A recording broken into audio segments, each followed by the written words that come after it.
Okay. Thank you for coming today. Again, I'm Ron Freeman. I'm the sheriff of Forsyth County. Beside me is Detective Tim Connor, the lead investigator in this case. And I appreciate you being here because we need the public's help today. And we appreciate you being here to share this information.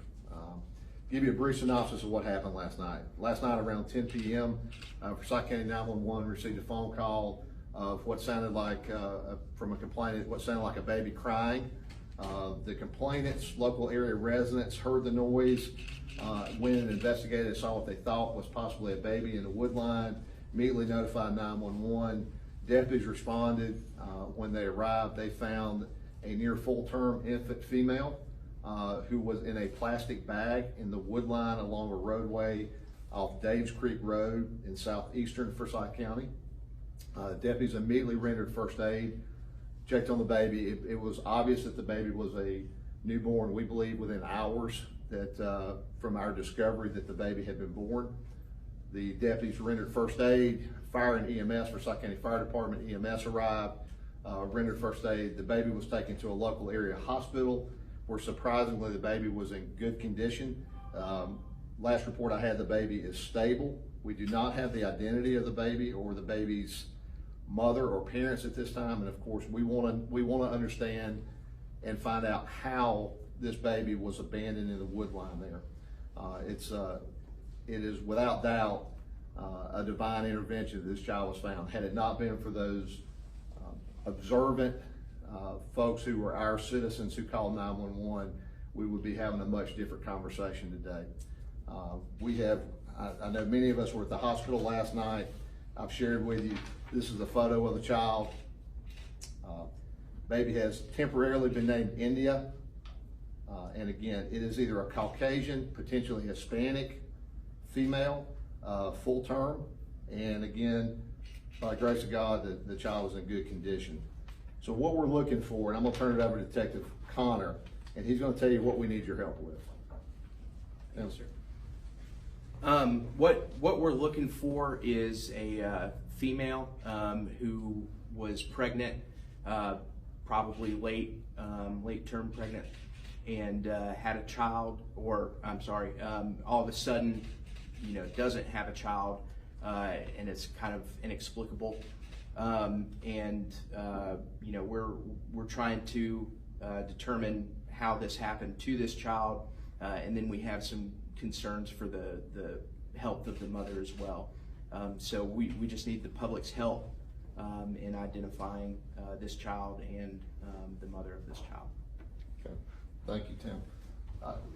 If you have any information that you believe might relate to the identity of this child, you can reach the Sheriff's Office 24 hours at 770-781-3087. If you wish to remain anonymous, we have an anonymous tip line. That tip line is 770-888-7308. Again, our anonymous tip line, 770-888-7308. If you have any information, as Detective Connor was saying, of someone who was late-term pregnancy and now there's some kind of suspicious circumstance or inexplicably their baby's not around after that, and you believe that you have some information, please share with us. We want to make sure that we understand how this happened. We want to make sure that we deal with both the criminal investigation as well as making sure that both the baby and the family that are related are taken care of from the standpoint that they need to be. With that, I'll be glad to take a few questions. So, Sheriff, you believe this mother didn't want anybody to find the child? Well, again, we can only make an assumption that it was a mother that placed the child there. We know the child had recently been born, we believe yesterday. Can't say with absolute certainty that the mother's one that placed it there, but the baby was left in a wood line in a plastic bag. Was the bag tied up or was it kind of open and the baby was just in it? It was somewhat open, at least. Again, our crime scene unit is continuing that investigation. We're doing canvases in the area. Our crime scene unit responded, collected evidence last night. We'll continue with that. We're looking at every avenue of what happened. The people that called it in, was it near their residence, or could kind of describe the area? I know you said tree line, but it is a small piece of isolated area along a roadway. It has a lot of houses on it, but this particular stretch is somewhat isolated, and there was one residence. Those folks had just returned home. We're not identifying those folks at this time. We're going back and talking with them. But had it not been for their quick action, we would not have found this child. So did they have their window down and hear the child crying out, or they could hear it from their home? They had just returned home and they were unpacking some stuff from a trip when they heard. One of the family members heard what they thought was a baby crying, and I believe the story went that they told one of the parents they heard what they thought was a baby crying. They discussed whether or not it might have been a wild animal or something like that, because you don't anticipate hearing a baby crying in the woods. And so, thank God they went out and investigated that and then immediately called 911. This is a tough situation, Sheriff, but what kind of charge might a mother face on this, or a father? So there are a number of potential charges, from abandonment to cruelty to children in the first degree to other things. Again, until we find out what happened, we're not going to speculate on whether criminal charges would be placed or whether it's not. This is a great opportunity to talk about Georgia's safe haven law. Georgia's safe haven law allows a mother up to 30 days after the birth of an infant to drop that infant off at a hospital, a fire station, a police station, a sheriff's station, and as long as they turn it over to a person, a live human being, they cannot be charged with abandonment, cruelty to children. It is a way to make sure that a child like this is safely cared for. Georgia provided it. You got 30 days to do that, not to leave a baby in the woods. Who came up with the name India, and what's that about? So that was a local hospital who, maybe Jane Doe was what we anticipate, but you know what? I was there with one of our captains and a number of deputies, and I think they all want to go adopt this child, and kind of they feel like it's one of theirs. And so I think the hospital staff felt the same way, and I think they wanted her to have a name, and I think it's fitting. Anything else? Do you have any leads on who this mother is or who this father is? At this time, no. We're early in the criminal investigation. We're less than 12 hours into this criminal investigation, or a little more than 12 hours into this, and our entire criminal investigation division is dedicated to this one. Is this the kind of case you would use DNA to help you investigate? It is indeed a possibility we could. And are other local hospitals in a metro area helping you with possibly looking at women who gave birth and things like that?